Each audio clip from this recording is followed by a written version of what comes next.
Hello, reading ito for fire sign, Aries, Leo, Sagittarius. Ako si Madam P.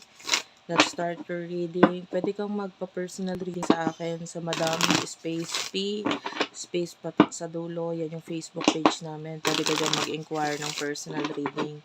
So what do we have here for the sign of fire sign, Aries, Leo, Sagittarius?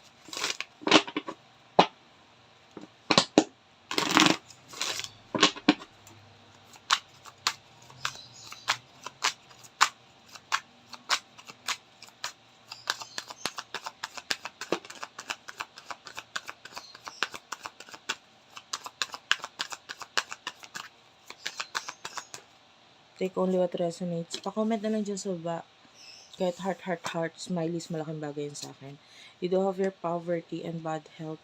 So, fire sign, nakikita natin you're not okay.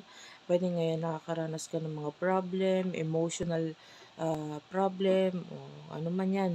No, yung iba stress, yung iba health. So, mga problema ito, yung iba financial problem ang kinakaharap mo ngayon.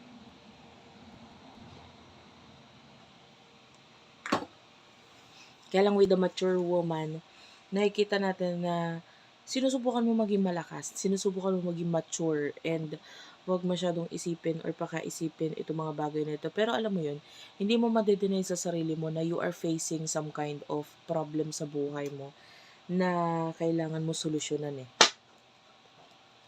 Okay? Sino yung person na kakonect mo pagdating sa love?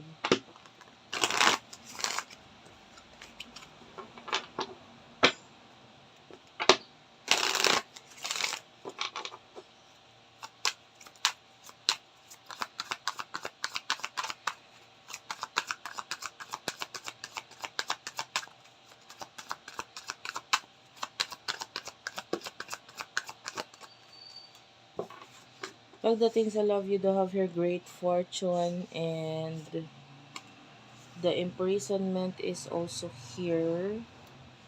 Okay, bottom of the deck is the unexpected income.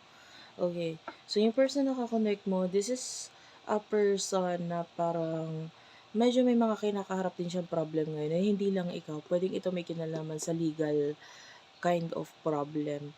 And kailangan din niya ng tulong ngayon. I feel like gusto niya makipag-connect or communicate sa'yo kasi parang ito yung feeling niya na ikaw yung makakatulong sa kanya pagdating sa bagay na yun. And pwedeng minsan mo na rin kasi siya natulungan, especially financially, no? And yeah, pero ngayon kasi din hindi mo magagawang matulungan siya sa ngayon. Gustuhin mo man. Pero pwedeng hindi mo pa alam kasi I feel like yung iba sa inyo, as much as possible, hindi niya gustong malaman mo or hindi niya gusto sabihin sa'yo.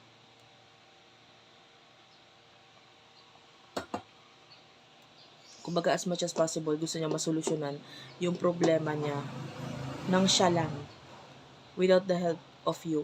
Pero honestly, ikaw naman talaga kasi nakakatulong sa kanya pagdating sa bagay na to. Ano mga emosyon niyo sa isa't isa?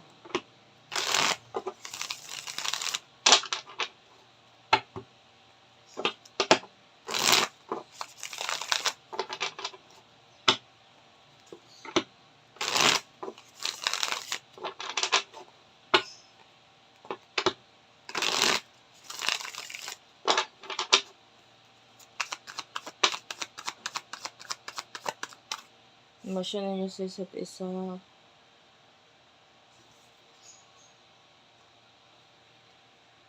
Five of Cups, sorry.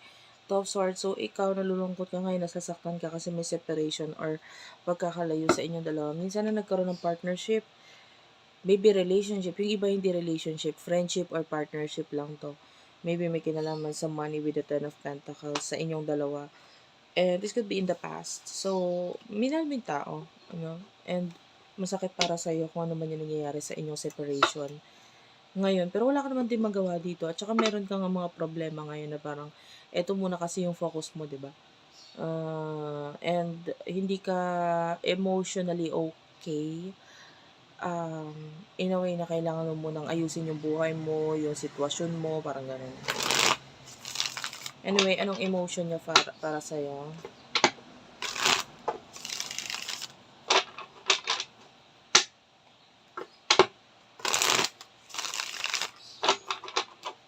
Emotion niya para sa spirit guides, angel guides. For fire sign. Wait lang. 3 of Wands. 6 of Swords. Namimiss ka niya. Somehow naka-move on na siya ngayon sa buhay niya. Sabihin na nating happy na rin siya sa kung ano yung meron. Kasi pinagkasya niya na lang din yung sarili niya doon. Pero namimiss ka pa rin niya. Naalala ka niya. No? What will happen in the near future for the both of you?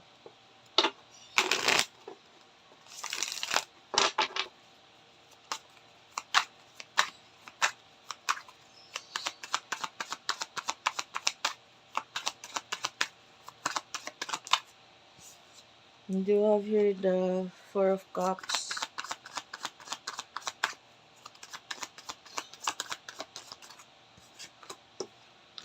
The 5 of Wands.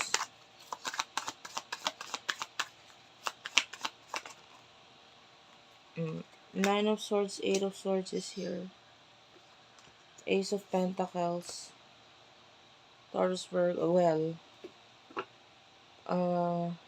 in the near future with the 4 of Cups, I feel like there's going to be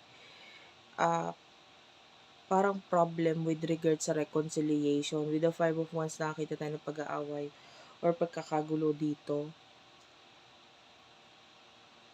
Okay.